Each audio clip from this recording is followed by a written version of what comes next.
tape. Let's dive into the tape. Mike Rupp with a Yager-like salute. Roll the tape. Rupp with a shot. He's gone. 2 goals for Mike Rupp. Look at him go. Tape the tape. Let's diggity dive right into the tape.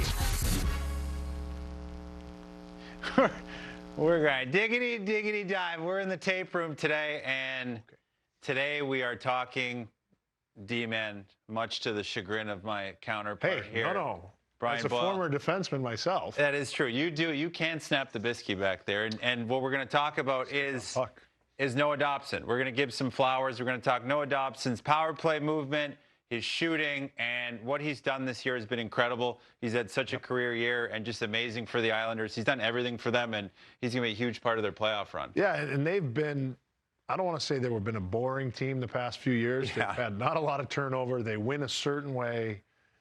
That's been flipped on its head this year. He's a big reason why their power play was clicking when he was a big part of it. When they went down, it's obviously been hurt. And he is the catalyst for that power play, and we're going to show you a lot of reasons why. Yeah, and we have, this is the power play last 3 games for the Islanders.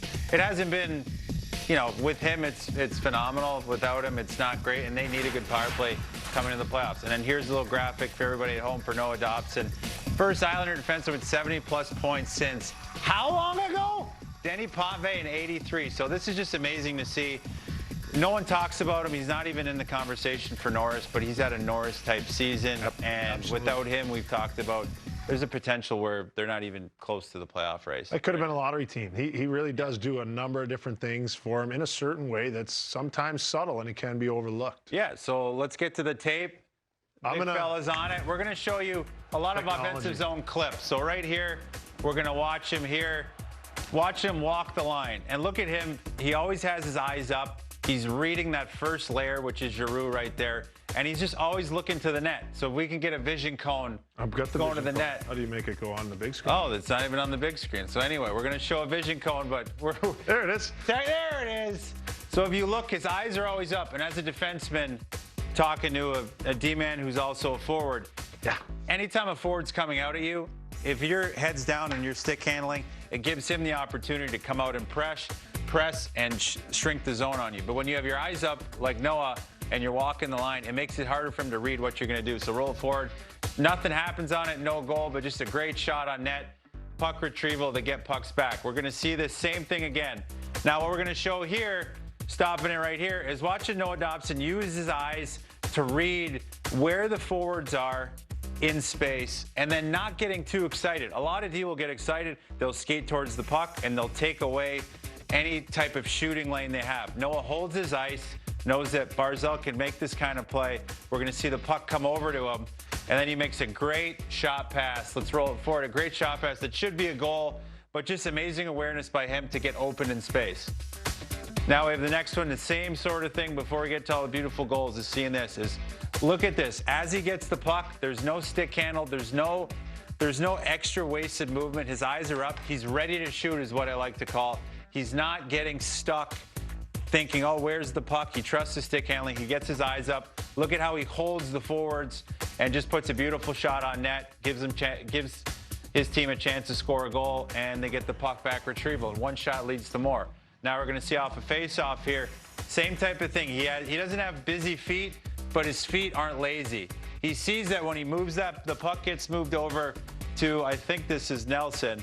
He literally holds his ice. He doesn't get stuck. And if you can show where this forward is, this line, just a line down the middle. He stays off that line and reads. He reads instead of getting 2 steps over, which doesn't seem like a lot on a tape, but for kids at home and D-men, you always want to be off that first shooter, that first shot blocker, to give yourself a chance to get pucks on net. Beautiful line drawing there. Let's roll it forward. And he's also got a great shot. It's on net. Nothing happens out of it, but those are shots on net. One shot, you give more and more chances. Now we're looking at this one here. This one is, the pass isn't perfect, but what happens? He's not busy. It's one backhand to forehand. No over stick handling. His eyes get up right away. He's calm. He's not panicking with the puck, and he gets a nice shot on net. And watch him how he moves that forward. Let's roll it back for a second. Watch him just move the forward out of position by just taking one simple step to the right. Gives himself a shooting lane, creates that lane by his it doesn't seem like he's doing much, but he's moving the right way, and he's using his eyes to move everybody around. And as a forward, how hard is that with the deep? I mean, and we can hold it right here for a second. There's a theme going on here where he delivers pucks to the net, and that is a skill that defensemen work on from the age of 12, I think. They want to get it to the net. A lot of these are power play, and if you're on the point and you're going to shoot it, it has to get there, and it has to cause problems for the other team. He changes angles very well, but one thing that he's done great, and we haven't really focused too much on it, we've just kind of scratched the surface of it. He's between the dots anytime he's shooting a puck. Yeah. When he's shooting a puck, he's between the dots. It helps the angle, and then we can see on this, I think it's this one, but there's one right here where a goal. Yeah, it's your shot selection. So if you stop it here, he could be 2 steps over, get excited, but he's always watching where this forward is. And what he's doing is he's making sure he's just off the angle. And then the big thing that we don't talk about with D is you get this puck right here. If I'm a D-man, yeah, you have a free shot to the net, but any goalie that plays in the NHL is going to stop a wrist shot from the net. So what do? You look at all this traffic. So if we could put this if you can give me 4 numbers here, 4 guys with traffic, just put it into that space. Give your guys a chance to tip it or potentially get a rebound or even have it hit one of these defenders. Because most defenders, they're looking to box out. They're not focusing on your shot necessarily, so you can bank one off them. Or let's roll forward. One thing I hated as a forward, you're trying to get to that net, and you're getting interfered with. You're getting cross checks in the ribs, and the wrister comes from the point into the goalie's glove, and it's a dead play. Yeah. This at least adds to maybe the chaos. It adds to the potential for a garbage goal, a tip, a deflection, whatever it may be. You've worked that hard. He sees the whole rink is coming from that side of the ice. There's no threats on his strong side here because it comes across. So he throws it back into that storm, that hurricane, whatever you want to call it, and hopes for a bounce. Perfect. And then watch what happens. He gets a bounce. Good tip by Cizikas, and that's a goal. And those are just little nuanced things that D-men can add to their game. Is just don't be overly busy and look for the right ice. Watch now. We're going to see he's outside the dots, not really a threat to shoot, and this is going to be a fire play. So he's going to get VC moving out of the lane thinking he's going to shoot. He's going to use his feet now. Escapability is also something that's not talked about with Noah Dobson, but he does have it in his bag. Yep. So let's roll it forward. He makes a great move at the line. Forward over commits, comes down. Let's stop it here. Let's roll it back for a sec. And just roll it forward now, slowly. I love that he's not over stick handling. His eyes are up always. Beautiful pass to a backdoor play. Doesn't score on the initial shot, but Kyle Palmieri cleans up the rebound. Let's roll it forward. And just amazing how he always has his eyes up. And that's a big thing with a lot of good defensemen in the league, is your eyes are always scanning. Now we're going to see here, moves the puck across. Let's roll it forward. And we're going to stop it right now. He could see this D. He could see this forward, this first layer. Let's highlight him. This forward is puck watching right now. So he's puck watching. He has the radar, doesn't know where he's going. We got a radar. And what can happen is, as a D-man, you can check yourself. But what he does, he stays in the open ice. Let's roll it forward. He finds that open ice, the lane to shoot. Beautiful shot on net. Let's watch it. And he picks the corner with the net front presence. No stick handling, no wasted energy. And just using his eyes, using his brain, which is a big theme for me, is always use your eyes. Right here, let's roll it forward. This is Noah Dobson back here. Look at the jump, get up into the play, stop it. He's just created, look at all that open ice. Let's get a stretchy grid. One stretchy grid, please. All that open ice, you have all the Columbus forwards puck watching. And do you have the stretchy grid, fella? I got a stretchy circle. That's a stretchy circle. All right, good stretchy circle. Let's roll. I lost the stretchy grid. We lost the stretchy grid. Rupper took it up. Let's roll it forward then. He just finds the open ice. One stick handle. Waiting in the weeds. Beautiful guy. He's waiting in the weeds. Well, here's a subtle nuance to what he's been able to do. He knows how he's going to be defended. This is a good example here. He takes a peek. He sees what his partner's doing. He has a little bit of help right here. I'll call it number one. I'll call it number one. We're going to go ahead and call it number one. We're going to call it, there we go. He's playing off 1 and 2 here. He has support. He knows that. He's going to protect it subtly.